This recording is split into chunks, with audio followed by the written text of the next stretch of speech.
Sache, die eben auch noch lange nicht vom Eis ist, ist die sogenannte Seefahrtschule. Ein historisch wertvolles Gebäude sollte abgerissen werden, eigentlich damit aber dort Luxuswohnungen gebaut werden können. Jetzt heißt es, es bleibt irgendwie bestehen, weil Gerkan und Marc, der ja auch sein Auge aufs Museum geworfen hat, wenn er die Seefahrtschule nicht kriegt, sozusagen nur zu wenig Geld dafür bietet. Aber er bietet eben an, er kauft das ganze Ding für die Hälfte dessen, was die Finanzbehörde angeblich dafür unbedingt braucht.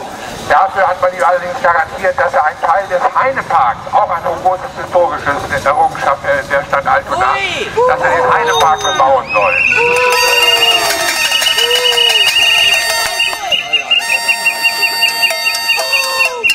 Und dementsprechend werden wir hier auch jeden Samstag die anderen Veränderungsprobleme, die auf Altona lasten, hier thematisieren und versuchen, dass wir das auch mit in unsere Kampagne mit einbeziehen.